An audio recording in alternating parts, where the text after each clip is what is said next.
Hello everyone. I need your feedback. I'd like to know what you want to see in the stories. What themes, characters, or plots interest you?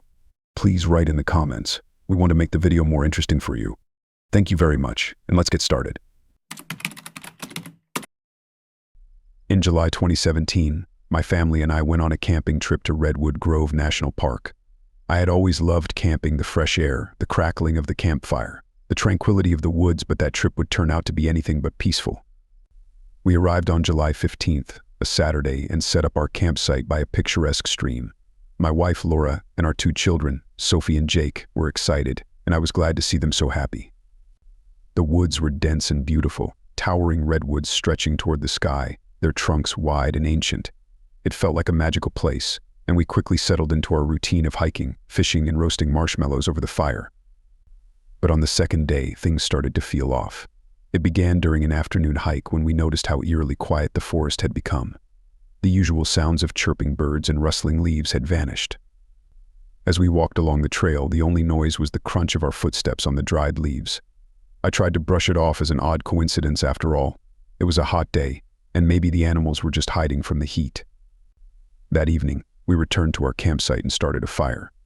As we sat around it, swapping stories and laughing, I couldn't shake the feeling that we were being watched.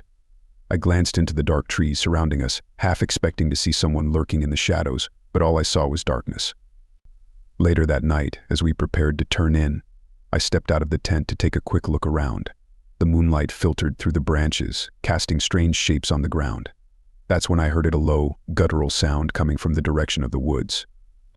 It was unlike anything I'd ever heard before, and a shiver ran down my spine. I shook my head, trying to dismiss it as an animal, maybe a bear or a mountain lion, but deep down I knew that this sound felt wrong. I woke up the next morning, feeling unsettled but determined to push it aside. We decided to go fishing at a nearby lake, hoping the fresh air would clear my head. But as we packed our gear, I noticed something strange. Our food supplies had been disturbed. The cooler was slightly ajar, and several items were missing, including the lunch I had carefully prepared for the day. My heart sank. Who or what had gotten into our food? When we reached the lake, I tried to focus on the fishing. The kids splashed in the water, laughter ringing through the air, but I couldn't shake the unease that settled in my gut. I kept scanning the tree line, half expecting to see someone watching us from the shadows. Laura noticed my distraction and asked if I was okay, but I shrugged it off, saying I was just tired. We returned to our campsite later in the afternoon, and I began to set up the grill for dinner. As I rummaged through our supplies, I felt a creeping sensation at the back of my neck. When I turned around, I saw a figure standing about 50 yards away, partially obscured by the trees. It was a man, tall and thin, dressed in a dark hoodie and jeans. He stood perfectly still, watching us. My heart raced. I thought about calling out to him, but something stopped me. There was something unsettling about his stillness, as if he were a predator waiting for the right moment to pounce. "Who's that?" I asked Laura, my voice low and shaky. She turned to look, but by the time she did, the figure had vanished. "What are you talking about?" she asked, confused. I didn't know how to explain the sense of dread that had enveloped me. We finished dinner and decided to go for a family hike before sunset. As we walked, I shared my concerns about the figure, but Laura shrugged it off. "You're just being paranoid," she said, trying to reassure me. "It's probably just another camper." But as night fell, the feeling of being watched returned. We sat around the fire, roasting marshmallows, but I felt increasingly uneasy. The sound of branches snapping echoed in the distance, and I couldn't shake the sensation that someone was close. I scanned the trees, but nothing seemed out of the ordinary. Just after midnight, I woke to the sound of something moving outside the tent. My heart raced as I lay there, straining to hear over the sound of my own breathing. It was quiet for a moment, and then I heard it again, a faint rustling, followed by a low growl. I froze, my mind racing. Was it a bear? I slowly reached for my flashlight, praying that whatever it was would go away. I clicked on the flashlight and unzipped the tent, just a crack, peering out into the darkness. The beam of light swept across the campsite, and for a moment, everything looked normal. But as I turned to the right, I saw him again, the same man from before, standing at the edge of the trees, watching. I felt a wave of panic crash over me, and I quickly zipped the tent shut. "Laura," I whispered, shaking her awake. "There's someone outside." She rubbed her eyes, clearly confused. "What? Are you sure?" I saw him again. He's watching us. I think we need to leave, I said, my voice trembling. Laura sat up, now wide awake. Are you sure you didn't just dream it? No, I'm serious, I pleaded, my heart pounding. We need to get the kids and go. We gathered our things as quietly as we could, not wanting to alert whoever was out there. The kids were still asleep, blissfully unaware of the fear that gripped us. I pulled on my clothes and unzipped the tent, keeping the flashlight trained on the darkness beyond. I felt like I was in a horror movie, every instinct screaming at me to run. As I stepped outside, the cool air hit me like a slap. I could see nothing, but I could feel the tension in the air, as if the world itself was holding its breath. I took a deep breath, steeling myself against the fear, and called softly to Laura, "We need to move now." We roused the kids, whispering hurried instructions, trying to keep the panic from their voices. They were groggy and confused, but when they saw the fear in our faces, they understood something was wrong. I quickly packed our belongings, my hands shaking with urgency. Just as I finished, I heard it again, a low growl, closer this time. I spun around, my heart racing. The man was no longer standing at the edge of the trees, he was now moving toward us, deliberately, his steps slow and measured. I felt like a deer caught in headlights, frozen in place. I couldn't take my eyes off him. "Get in the car," I shouted, breaking the spell that had bound us. The kids scrambled into the vehicle while Laura and I threw the last of our things inside. I glanced back at the man. He was still coming, but his face was obscured by the shadows. Panic surged through me as I climbed into the driver's seat and slammed the door shut. I fumbled with the keys, my hands slick with sweat. Just as I got the engine to turn over, I heard the unmistakable sound of metal scraping against metal. The man had reached our campsite. I slammed the car into reverse, desperate to get away, and backed out of the clearing. As I drove down the dirt road, I could see the headlights of our car illuminating the trees around us. I risked a glance in the rearview mirror, and my blood ran cold. The man was standing in the middle of the road, watching us go. I pressed down on the accelerator, the car roaring to life as we barreled down the dirt path, away from the horror that had just unfolded. The drive back to the main road felt endless. My heart raced and the kids were crying in the back seat, confused and scared. Laura gripped my hand tightly, her eyes wide with fear. We didn't speak, there was nothing to say. As we finally emerged from the trees and reached the main road, I let out a breath I hadn't realized I was holding. We drove straight to the nearest town, where we found a motel and collapsed into a room, still shaking from the ordeal. It took time for the fear to fade, but I never forgot that night in Redwood Grove. The man in the woods was never caught, and I never learned his intentions. Sometimes, when I see a stranger on a trail or a park, I still feel that same cold dread creeping back. And I can't help but wonder what could have happened if I hadn't trusted my instincts that night. The woods can be beautiful and peaceful, but they can also hide horrors that we can't explain. I don't think I'll ever feel safe in the dark again. Every shadow seems to stretch, every whisper feels like a threat. I'd read stories before, urban legends of the supernatural, tales meant to spook and amuse. But I never thought I'd be sharing one myself. Only mine isn't a legend, it's a memory. And though it's been a few years, I still can't quite shake the feeling that something is watching, waiting for me to let my guard down. It started during the summer of 2018. I'd recently moved to a small town in Maine called Pine Hill to work as a park ranger. I was fresh out of college, eager to throw myself into nature and solitude. I was stationed at Pine Hill State Park, a dense and sprawling forest with trails that twisted through ancient trees. It was exactly what I wanted, or so I thought.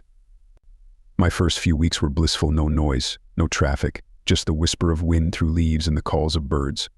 My days were filled with hiking and my nights with reading or sleeping beneath a sky scattered with stars. I'd never felt so at peace. But then, something changed. One evening, as I was making my way back to the cabin at the edge of the park, I spotted a strange figure off the trail. It was dusk, and the last rays of sunlight barely illuminated the figure, but I could make out that it was a man, dressed in dark clothing. He was standing about 20 feet from the trail, staring into the trees. At first I thought maybe he was lost, so I called out to him. "Hey, are you all right?" I yelled, my voice echoing through the forest. He didn't respond. Instead, he took a single step back, deeper into the shadows, his gaze never leaving the forest. I felt a chill run down my spine. but I forced a friendly smile and walked a little closer. "Sir?" "The trail's this way if you need help," I said, trying to keep my tone light. He slowly turned to face me, and even though I could barely see his face in the dim light, I could feel his eyes bore into me. Something was wrong. I don't know how to describe it, but there was this heaviness, this sense of dread that settled over me like a suffocating fog. He stepped back again, and I noticed something strange. His foot didn't seem to touch the ground. He moved with this eerie, floating motion, as if he were gliding rather than walking. That's when the smell hit me. It was a sharp, metallic odor, like blood mixed with decay. I froze, my instincts screaming at me to leave, but my curiosity kept me rooted. Then, without a word, he vanished. 1 second he was there, and the next gone. I blinked, thinking maybe I'd imagined it, but the smell lingered, hanging thick in the air. I stumbled back to my cabin, my heart pounding. I tried to shake it off, telling myself it was just a trick of the light, that maybe he was just a drifter passing through. But deep down, I knew that wasn't true. Over the next few days, I felt like I was being watched. No matter where I went, I couldn't shake the feeling. Every time I turned around, I half expected to see him standing there, staring at me. The atmosphere in the park had shifted. The cheerful chirping of birds had grown silent, and the usual rustling of animals seemed to disappear. It was as if the forest itself had sensed something sinister. A week later, I was doing a late-night patrol near the northern edge of the park when I heard it. A faint, distant singing. It was a woman's voice, soft and haunting, carrying through the trees. I stopped, straining my ears to listen. The melody was beautiful, but there was something deeply unsettling about it. It sounded old, like something out of a forgotten folklore. I called out, "Hello? Is anyone there?" But the singing only grew louder, filling the silence of the forest. I shone my flashlight around, trying to catch a glimpse of whoever was out there, but the beam only illuminated the twisted trunks of trees and the empty path ahead. I felt an overwhelming urge to leave, to turn back and run, but my legs seemed rooted to the spot. That's when I saw her. She was standing about 50 feet away, barely visible in the faint moonlight. A woman, draped in a white dress that seemed too light to belong to this world, with long, dark hair cascading down her shoulders. Her face was obscured by shadows, but her eyes were glowing. Not in a natural way, but with an unnatural, almost predatory gleam. The smile was wide, too wide, stretching in a way that made my skin crawl. She took a step forward, the same eerie, floating motion I'd seen in the man before. The singing stopped abruptly, leaving a hollow silence that pressed in on me from all sides. "Come closer," she whispered, her voice echoing as if from far away. I don't know how long I stood there, staring at her, paralyzed by fear. My mind was screaming at me to move, but my body refused to obey. She took another step forward, her eyes locked onto mine. I don't know what would have happened if I hadn't heard the rustling of leaves behind me. Something broke my trance, and I spun around, stumbling backward, my flashlight beam catching a glimpse of movement. But there was nothing there, only the trees swaying in the wind. When I turned back, she was gone. The only thing left was the silence, thick and suffocating. I didn't wait to see if she'd return. I ran, tripping over roots and rocks in my desperation to get back to the cabin. I slammed the door behind me, locking it and pushing a chair up against it for good measure. My hands were shaking, my heart racing like it was about to burst out of my chest. That night I barely slept. Every creak, every whisper of wind outside sent my heart pounding. I knew I couldn't stay in that cabin another night. The next morning I requested to transfer to a different park, and thankfully my supervisor didn't ask too many questions. I think he could see the fear in my eyes. I left Pine Hill the very next day, driving away as fast as I could. But even now, even miles and years away, I still feel it. Sometimes I catch a glimpse of movement out of the corner of my eye, or I hear that same faint, haunting melody in the quiet hours of the night. And every time, I remember those eyes, that smile, and the shadows of Pine Hill. I don't talk about what happened in August 2019, but not because I'm afraid of being called crazy. I don't care if people believe me. I keep quiet because even now, telling this story feels like scratching at a wound that never really healed. But I'll try because people deserve to know what it's like to survive something so raw and terrifying without ghosts, without shadows, just the horror of being alone and hunted. I'd taken the trip to Maine's Black Pines Forest to clear my head. My dad had recently passed and I was struggling, drifting between work and home, feeling lost. Hiking had always grounded me, so I thought spending a few days alone in the forest would help me reconnect. I packed enough supplies to last 5 days, brought my trusty map and compass, and set out on August 12th. The first day was uneventful, almost relaxing. I pitched my tent on a quiet rise overlooking a small river and spent the evening watching the sky bleed into a warm orange before night settled in. I fell asleep easily, lulled by the sounds of the woods. That night I didn't hear a single thing that seemed out of place. On August 13th, my second day, I went deeper into the forest. The trails here were barely marked, and I had to keep a close eye on the map to avoid getting turned around. That's when I first noticed the sound of snapping branches behind me, the scuff of something heavy on the dirt trail. I paused, looking around, but I saw nothing. I told myself it was probably a deer or some other animal and continued. The sound followed me all afternoon. Every so often I'd catch a faint crunch or a soft thud just beyond my line of sight. By the time the sun dipped low, casting long shadows across the trees, I was on edge. I made my camp near a cluster of trees that offered some shelter, set up my tent, and quickly built a small fire. The air was still and thick with the smell of pine. I ate a quick meal, barely tasting it, my eyes darting into the darkness every few seconds. I kept the fire going longer than usual that night, and as I sat there I became hyper-aware of every sound. I thought I heard quiet footsteps, the soft crunch of leaves, but whenever I shone my flashlight into the forest, I saw nothing. Finally, exhaustion won out, and I crawled into my tent, leaving the fire smoldering. As I lay there, the silence outside felt suffocating, and I wondered if I'd made a mistake coming out here alone. The next day, August 14th, was when things took a turn. When I woke up, I noticed something strange. My food supplies had been rummaged through. It wasn't the work of animals. The bags had been neatly unzipped, not torn. It looked as if someone had gone through my stuff and then left it almost exactly as they found it, like they wanted me to notice. I felt a prickling at the back of my neck, but I brushed it off as paranoia. Maybe I hadn't zipped it up tightly. Determined not to let fear get the best of me, I packed up and continued along the trail.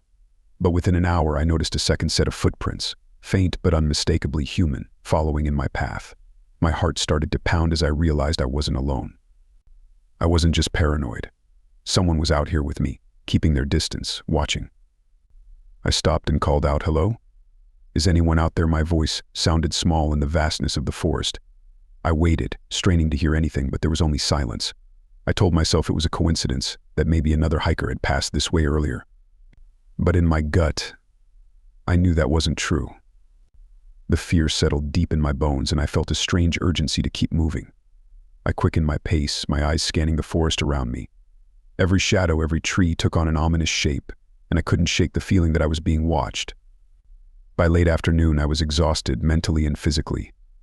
I decided to stop and set up camp earlier than usual, hoping to get some rest. That night was hell. I barely slept, jumping at every sound. Around midnight, I heard footsteps again, this time closer, deliberate, measured, as if whoever it was wanted me to know they were there. I sat up in my tent, clutching my pocket knife, my heart hammering so loudly I was sure they could hear it. I heard a whisper outside, a low murmur that sent chills down my spine. I couldn't make out the words, but it sounded like they were right outside my tent. I stayed perfectly still, barely breathing, until the whispering stopped and the footsteps faded into the night. On the morning of August 15th, I was a wreck. My nerves were frayed, and I was running on pure adrenaline. I decided to cut my trip short and head back to the trailhead. I packed quickly, barely eating, and set off at a brisk pace. But within an hour, I realized I was lost. My map didn't make sense. I couldn't find any landmarks, and my compass seemed to spin wildly. It was like the forest had shifted overnight, twisting itself into something unrecognizable. Panic clawed at my mind, but I forced myself to focus. I took a deep breath, tried to retrace my steps, and moved forward, hoping to find something familiar. That's when I heard the footsteps again, this time closer. I spun around, gripping my pocket knife, and called out, "Who's there?" I don't want any trouble, but the only response was silence. Then I saw him. A man, maybe in his 40s, standing just a few feet away, partially hidden behind a tree. His clothes were filthy, torn, and his face was pale, gaunt, with a look in his eyes that froze the blood in my veins. He didn't speak, didn't move. He just watched me, his head tilted slightly, like he was studying me. I backed away slowly, trying not to look too scared. I muttered something about being lost, about heading back to the trailhead, hoping he'd just leave me alone. But he didn't. He only smiled a small, twisted smile that told me he knew exactly how far from help I was. Without thinking, I turned and ran. I didn't look back, didn't stop to catch my breath. I ran until my legs burned and my lungs felt like they were on fire. But I couldn't shake the feeling that he was right behind me, closing in with every step. By the time I stumbled upon a familiar trail, I was nearly delirious with exhaustion. I forced myself to keep going, pushing through the pain, driven by sheer terror. I don't know how long I ran, but eventually I heard voices, real, human voices. A couple of hikers, startled by the sight of me stumbling out of the forest, disheveled and gasping for breath. They helped me back to the nearest ranger station, and I reported what had happened. The rangers searched the area but found nothing. No footprints, no signs of the man I'd seen. They assured me it was probably another hiker, that maybe I'd let my imagination get the best of me. But I knew better. We set out to camp near Whispering Gorge in mid-October 2019. It was the kind of secluded, rugged landscape that appealed to our group, remote enough to feel like an adventure but not entirely off the beaten path. The weather had started to turn, and the Christmas of fall was in the air, which made the whole trip feel more exhilarating. The group included me, my best friend Leo, his girlfriend Sarah, and our mutual friends Mike and Eric. We'd all been looking forward to a night under the stars and a break from the everyday grind. We arrived in the late afternoon and found a decent spot near the edge of the gorge. It was more of a wide, rocky chasm, plunging down about 50 or 60 feet, bordered by dense trees and brush. It looked like the kind of place where you might see mountain goats or the occasional hawk circling overhead. As the sun began to dip below the horizon, the place took on a different feeling, still and quiet, with a coldness that seemed to rise up from the rocks themselves. We gathered around a fire, warming our hands and enjoying the solitude.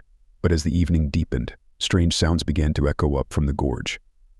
At first it was subtle, like the whistling of the wind as it moved through the rocks. But then it became something else, something unmistakably human. We all heard it, a distant, high-pitched sound, barely audible but distinct enough to give us pause. "Is that?" crying Sarah asked, her voice barely more than a whisper. I glanced at her, then back at the others. It wasn't just our imagination.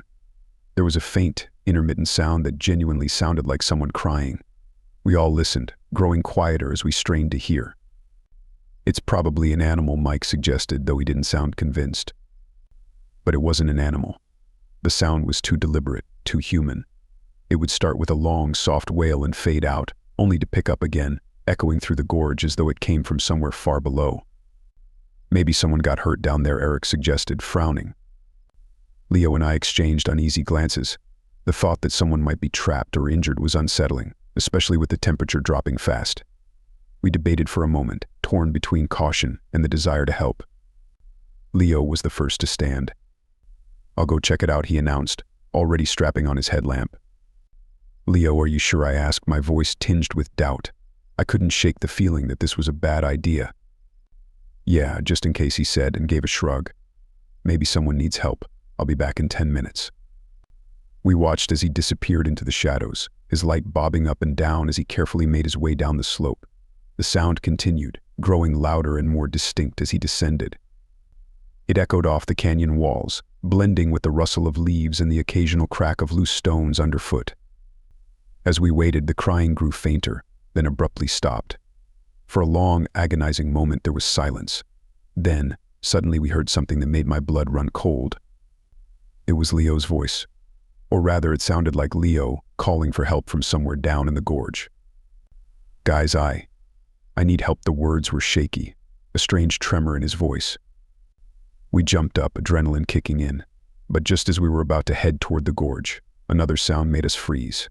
It was the same voice, Leo's voice, but it came from behind us, closer to our camp. "Guys, come down here," the voice echoed, and there was something strange in the tone. It was unmistakably Leo's voice, but it sounded off, like an echo that didn't quite match the original. Sarah gasped, her face draining of color.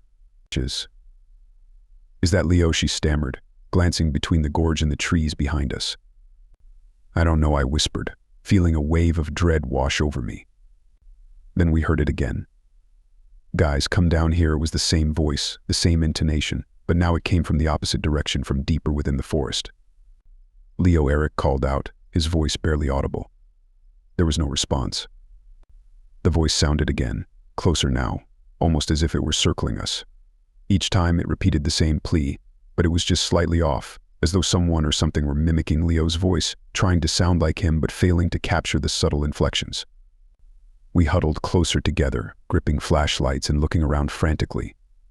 Shadows flickered in the firelight, casting eerie shapes on the trees. My heart pounded in my chest, each thud louder than the last. "We have to get out of here," Sarah whispered, her voice trembling. "But what about Leo?" Mike asked, torn between staying and going. But even he looked terrified. Another call came from the direction of the gorge, sounding fainter but unmistakable. "Guys, help me." I don't know what made me hesitate, but something in my gut told me to stay put. This whole situation felt wrong, like we were being lured into a trap. Every instinct screamed at me not to follow that voice. Finally, Eric snapped. "This isn't right, man," he said. That can't be Leo. We'd have seen him, or he'd have called out by now." His eyes were wide with terror. Sarah nodded, visibly shaking, and pulled out her phone, trying to call Leo. There was no signal, of course, not this deep in the gorge. But as she fumbled with her phone, we heard footsteps coming from the direction of the forest. Our flashlights flicked to life, scanning the trees. The footsteps grew louder, closer, but nothing appeared. Then, just at the edge of the light, we saw a figure step forward. It was Leo. Or at least it looked like Leo. He stood there, watching us, his face obscured by the shadows. His posture was odd, stiff, unnatural. We called out to him, but he didn't respond, just stared at us with an expression I couldn't quite decipher. Something about it seemed wrong. Then, without a word, he turned and started walking back into the forest. "Wait, Leo," I shouted, my voice trembling. But he didn't stop. He simply disappeared into the darkness, his movements too slow and deliberate, as if he were leading us somewhere. We stood there in horrified silence, none of us willing to move. Finally, I said what everyone else was thinking. "I don't think that's Leo." Panic set in as we huddled closer, clutching our flashlights and trying to make sense of what was happening. We stayed like that for what felt like hours, too terrified to move. The fire crackled softly, casting flickering shadows that danced around us. Eventually the footsteps faded, leaving only the distant sound of the wind and our own shaky breaths. We waited, tense and silent, until the first rays of dawn broke through the trees. Only then did we dare to pack up and leave, abandoning any thought of finding Leo. As we made our way back to the nearest town, we reported him missing to the local authorities. They searched the area but found no sign of him. It was as though he had simply vanished into the gorge. To this day, I don't know what happened to Leo or what that voice was. Maybe it was an echo, a trick of the wind. But I can still hear it in my nightmares, calling out to me, pleading for help in that familiar voice.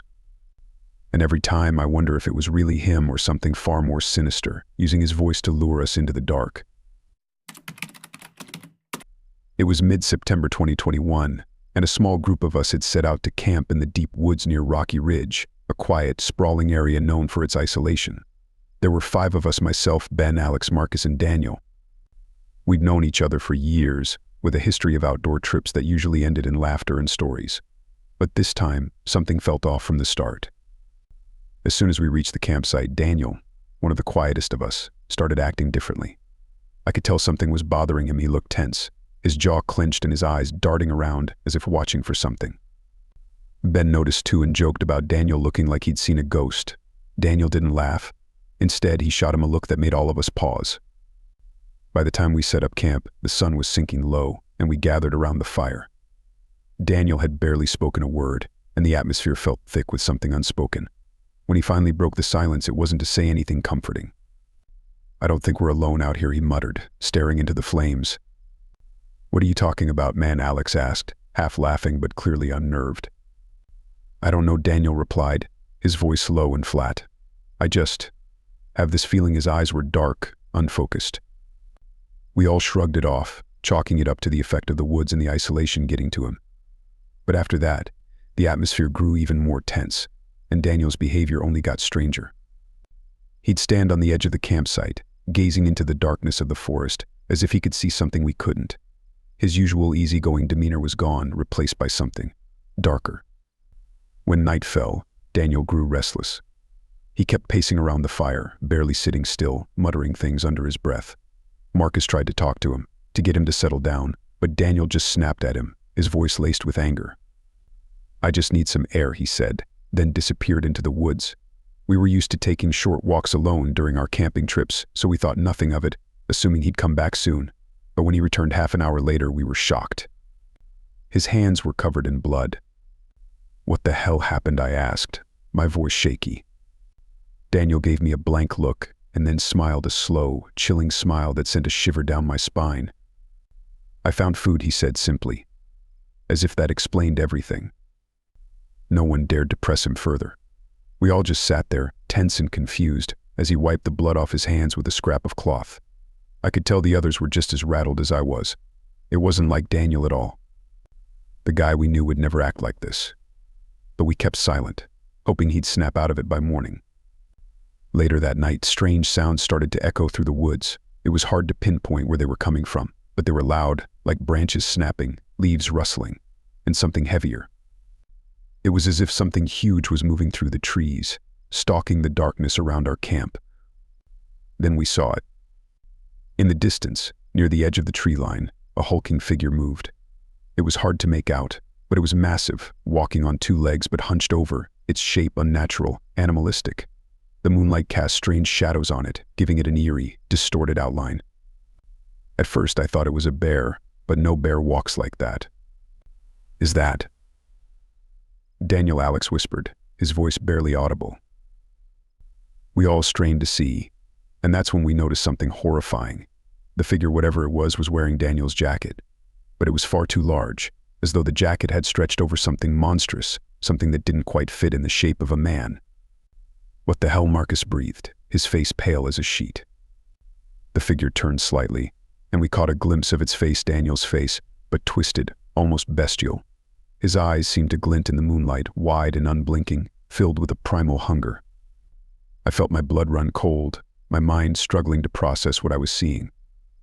Before anyone could speak, the figure melted back into the shadows, moving with an unnatural grace that was somehow both human and animal. We sat there in stunned silence, too terrified to move, our eyes locked on the spot where the creature had vanished. None of us slept that night. Every sound, every shadow seemed amplified, as though the forest itself had become hostile, watching us with a predatory gaze. We huddled around the fire, gripping whatever we could find as makeshift weapons, too scared to turn our backs to the darkness. At some point in the early hours of the morning, the sounds stopped, and we all sat there, exhausted and on edge, until dawn broke. As the first rays of sunlight pierced through the trees, Daniel stumbled back into the camp. He looked pale, his clothes torn, his face streaked with dirt and something else, something red. His hands were covered in scratches, and his eyes were bloodshot, wild. "What happened to you?" Ben asked, his voice barely a whisper. Daniel looked down at his hands as though noticing the state of them for the first time. He seemed genuinely confused, his brow furrowing as he took in the dirt and blood covering his skin. I don't know," he murmured, his voice hoarse. "I can't remember." "You don't remember walking around here last night?" Alex pressed, his tone sharper than he probably intended. Daniel's eyes narrowed, and for a moment, I thought he might snap again. But then his expression softened, confusion taking over. "I remember going into the woods, needing some space, and then nothing. It's all a blur." He looked down at his hands again, his face pale. "What did I do?" We didn't tell him everything we'd seen, afraid it might push him over the edge. Instead, we tried to shake off the tension, packing up camp as quickly as we could. The journey back was silent, each of us lost in our own thoughts, the memory of that night playing over and over in our minds. Even now, I can't explain what happened out there.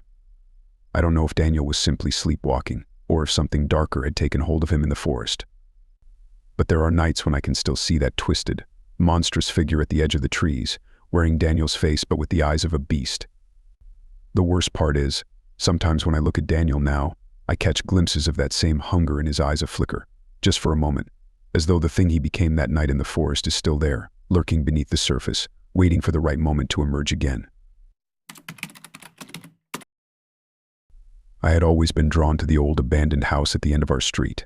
The locals whispered about it, warning children not to go near it, claiming it was haunted. But I was intrigued, and my curiosity often led me to venture closer than I should have. It was a dreary, rainy afternoon when I decided to explore the house for the first time. As I approached, the air around me grew colder.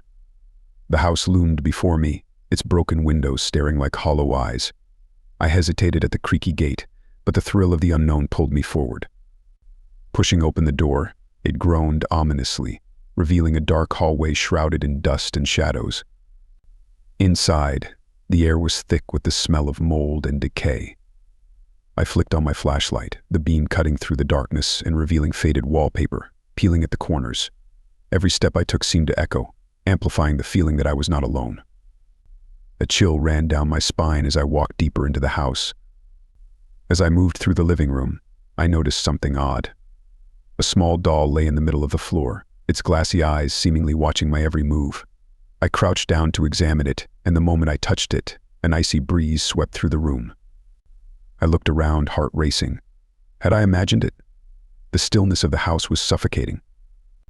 I decided to leave the doll where it was and continued my exploration. The air grew heavier as I made my way upstairs. The staircase creaked beneath my weight, each step a protest against my intrusion. At the top, a long hallway stretched out before me, each door closed tight. A sense of dread settled over me, but I pressed on, my curiosity overpowering my fear. I approached the first door, its wood warped and splintered. I hesitated, but then turned the knob. The door swung open with a loud creak, revealing a dusty bedroom. A bed lay in the corner, sheets long since turned to yellow and brown. The walls were covered in old newspaper clippings, stories of strange occurrences and disappearances. My stomach churned as I read them, each headline more chilling than the last. Suddenly I heard a faint whisper, a voice just above a murmur. I turned sharply, searching for the source, but found nothing. My heart raced as I realized I was completely alone in this house, and yet the feeling of being watched intensified. I stepped back, ready to leave, when a loud bang echoed from behind me. I spun around, my flashlight beam flickering wildly, illuminating the darkened hallway. I froze, heart pounding in my chest. Another bang, followed by the sound of footsteps. Panic surged within me as I dashed back down the stairs, the sound of footsteps growing louder behind me. I reached the front door and yanked it open, nearly tumbling out onto the porch. Outside, I felt the cool rain on my face, the sound of thunder rumbling in the distance. I glanced back at the house, the door swinging shut on its own as if something inside was bidding me goodbye. I ran down the street, my mind racing with thoughts of what I had just experienced. The next day, I told my friends about the haunted house, eager to share my thrilling adventure. They laughed it off, but I could see the flicker of interest in their eyes. The following weekend, they convinced me to return with them. Reluctantly, I agreed, the memory of my previous encounter still fresh in my mind. We approached the house, my heart racing as we stood together on the porch. My friends teased me, daring each other to enter first. I felt a chill run through me, but I didn't want to show my fear. We pushed the door open together, and this time, the house felt even more alive, as if it were waiting for us. As we wandered through the rooms, the atmosphere shifted. Shadows danced in the corners of our vision, and I could swear I felt cold breath against my neck. I shared nervous glances with my friends, each of us growing increasingly uneasy. When we reached the upstairs hallway, I stopped in front of the same bedroom I had entered alone.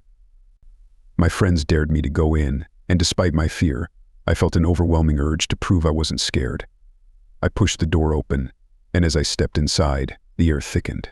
The newspaper clippings seemed to stare back at me, their headlines echoing warnings. Suddenly, the door slammed shut behind my friends, and I was plunged into darkness. "Guys? Let me out," I yelled, panic rising in my throat. I banged on the door, but there was no answer.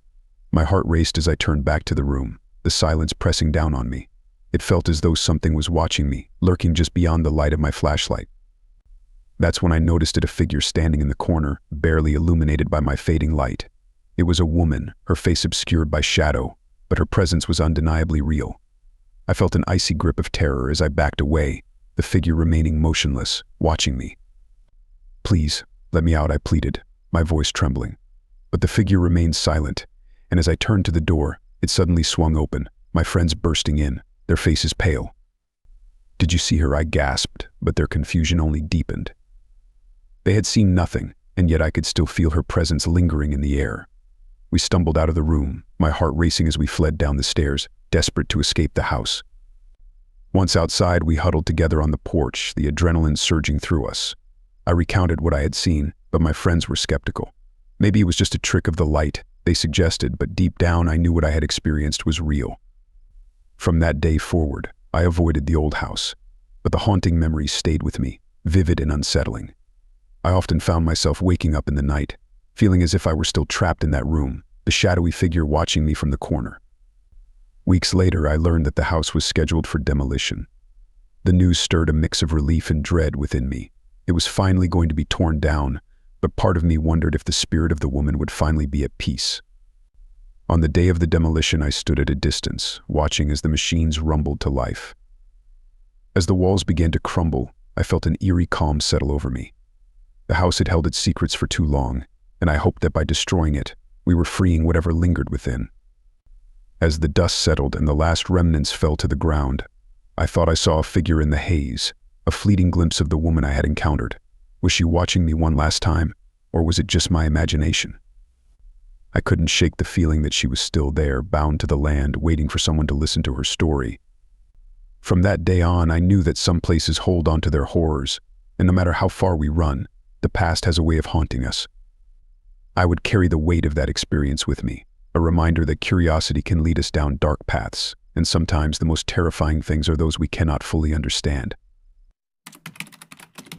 I can still hear the echoes of that night haunting, insistent whispers that curl around my mind like smoke. It was a night that seemed ordinary at first, wrapped in the familiarity of dusk and the comforting hum of life in our small town. Little did I know that it would become a night filled with unimaginable terror. I remember the details vividly: the warmth of the setting sun, the way the shadows lengthened across my bedroom floor, and the soft rustle of leaves outside my window. It was a Friday, and I had just settled in for the night, eager to binge watch a new series. My parents were out for the evening, and I was home alone, a situation I had relished many times before. I felt safe, cocooned in my little world, blissfully unaware of the darkness that lurked just outside my door. As I settled in on the couch, wrapped in a blanket, the first hints of dread began to creep in. The air turned thick and heavy. The shadows in the corners of the room grew deeper, more pronounced. I shrugged it off, blaming the chill of autumn, but I couldn't shake the feeling that I was being watched. Every creak of the floorboards, every distant sound made my heart race, sending adrenaline coursing through my veins. I tried to distract myself, but the unease clawed at me, a persistent whisper urging me to check the locks on the door. I rose from my comfortable perch, my heart pounding louder with each step. As I approached the front door, the reality of my isolation hit me. I was utterly alone, and the house felt impossibly large and empty. I turned the deadbolt, the click echoing through the silence. As I stepped back, a sudden noise jolted me. A soft thud from the back of the house. My breath caught in my throat. It was just the wind, I told myself. Just the wind. But deep down I knew better. My mind raced with possibilities, each one darker than the last. The thud came again, louder this time, accompanied by a low, grinding sound. My instincts screamed at me to run, to escape, but curiosity rooted me in place. I grabbed my phone, fingers trembling as I typed a message to my best friend. "Something's not right. I think I heard something in the house." The text barely sent before the power cut out, plunging me into an impenetrable darkness. Panic surged through me. I stood frozen, heart hammering in my chest. The darkness was suffocating, pressing in around me, and I could barely breathe. I fumbled for my flashlight, hands shaking as I switched it on. The beam pierced the blackness, illuminating the walls and casting long, eerie shadows. I glanced toward the back of the house where the sound had originated, and dread seeped into my bones. Compelled by an unseen force, I crept down the hallway, flashlight beam trembling in my grip. Every step felt like a death march, the silence amplifying every creak of the floor beneath my feet. My pulse quickened as I neared the source of the noise. I reached the kitchen, and my breath hitched as I noticed the back door was ajar, swinging slightly with the wind. The chill that rushed in felt alive, creeping around me like icy fingers. I stepped inside the kitchen, the flashlight beam revealing the unsettling chaos. The chairs were overturned, and something glinted on the floor. My heart dropped as I realized it was a shard of glass, shattered from the back door window. Panic surged, fueling my desperate urge to escape. I turned to leave, but before I could make it back to the safety of the living room, I heard a whisper. Soft, almost seductive, it slithered through the air. "Help me." The voice was low and raspy, sending a jolt of fear through me. I felt the hair on the back of my neck stand on end. I froze, mind racing. It sounded like a plea, but something about it felt wrong, like a predator luring in its prey. The flashlight flickered, dimming, and I could feel the oppressive darkness closing in. "Help me." The voice came again, clearer this time, and I was paralyzed with terror. I should have run, should have screamed, but my body wouldn't obey. It felt as though I were being drawn into the abyss, the allure of the voice weaving a spell around me. I took a hesitant step forward, curiosity battling against the primal urge to flee. "Help me," it echoed again, the words curling around my heart, filling me with a mix of fear and an unexplainable desire to assist. I turned my flashlight toward the sound, and my breath hitched. In the corner of the kitchen, just beyond the light, I saw a figure hunched over, cloaked in shadows. It was a woman, no, a wraith, pale and gaunt, her features obscured by the darkness. Her eyes glimmered like two hollow voids staring into me. My heart raced, blood pounding in my ears as I fought against the instinct to scream. "What do you want?" I managed to croak, my voice barely above a whisper. The figure straightened slowly, revealing a twisted smile that sent icy tendrils of dread spiraling through me. "I just want to be free," she rasped, each word dripping with malice. Fear surged through me like ice water, and I stumbled backward, instinctively reaching for the door. The wraith lunged forward, a flash of movement so quick that I barely had time to react. I turned and ran, heart pounding as I dashed toward the front door, the flashlight flickering ominously in my grasp. But the wraith was faster. I felt a cold breeze rush past me, a rush of icy fingers grazing my arm as I reached for the doorknob. Just as I grasped it, a force pulled me back, and I stumbled, falling hard to the floor. The flashlight rolled away, plunging me into darkness once again. "Stay with me," the wraith hissed, her breath a chilling whisper against my ear. I scrambled back, heart racing as I tried to find the beam of light. Suddenly the flashlight flickered back to life, and I aimed it at the wraith, illuminating her terrifying visage. Her eyes bore into mine, empty yet filled with a longing that sent shivers down my spine. "You can help me," she insisted, her voice laced with desperation. "Help you?" How I gasped, fear choking me. "Let me in," she whispered, and in that moment I felt an overwhelming urge to comply. It was as if her very essence was wrapping around my mind, clouding my judgment. I shook my head violently, trying to break free from her grasp. "No, stay away from me." The wraith's face twisted in rage, and I could see the shadows around her darkening, twisting like smoke. "You cannot escape," she hissed, and I felt the room constrict around me, the air thickening, as if it were alive. With every ounce of strength, I pushed myself up and lunged for the door, wrenching it open and stumbling out into the night. I gasped, the cool air hitting my skin like a slap, but the sense of relief was short-lived. The wraith followed, a shadowy figure gliding out behind me. "You cannot leave," she crooned, her voice like nails on a chalkboard. I took off down the street, my heart racing as I sprinted into the dark embrace of the night, the moon casting an eerie glow over the deserted road. I ran and ran, feet pounding against the pavement, lungs burning as I sought refuge in the safety of the nearby woods. But even the trees felt ominous, branches clawing at me like skeletal fingers as I stumbled deeper into the darkness. I could hear her laughter echoing through the trees, a chilling sound that sent terror spiraling through me. "You cannot hide," she taunted, and I felt my strength waning, the weight of her presence suffocating me. Just when I thought I might escape, I tripped over a root and fell hard to the ground. Pain shot through my ankle, and I lay there, gasping for breath, heart hammering in my chest. I could feel her closing in, the darkness coiling around me like a serpent. "Help me," she whispered again, but this time it was laced with an unholy hunger. I scrambled to my feet, adrenaline surging as I pushed through the pain in my ankle. I had to get away. I didn't know what she wanted or why she had chosen me, but I couldn't let her win. I sprinted deeper into the woods, branches snagging at my clothes, tearing at my skin. I could hear her behind me, her footsteps soft yet relentless. Every so often I'd catch a glimpse of her through the trees, pale and luminous, a ghostly figure moving with an unnatural grace. Finally, I burst into a small clearing, the moonlight illuminating the ground around me. I turned, breathing heavily, and that's when I saw an old, dilapidated cabin standing in the shadows. It was my only chance. I raced toward it, heart pounding, praying it would provide shelter from the nightmare pursuing me. I flung the door open, the hinges creaking ominously. The inside was dark and smelled of mold, like it had been abandoned for decades. The floor creaked beneath my weight as I stumbled inside, slamming the door behind me. I pressed my back against it, gasping for breath, trying to quiet the sound of my heartbeat, which seemed to echo throughout the silent cabin. I strained my ears, listening for her. The woods outside were unnaturally still. The air inside the cabin was suffocating, thick with decay and something far more sinister. I couldn't see much in the darkness, but I could sense the weight of countless years pressing in on me. It felt as if the walls themselves held secrets, memories of things that had happened long ago, each one darker than the last. I took a cautious step forward, squinting in the dim light. The only illumination came from the faint moonlight streaming in through a cracked window on the far wall.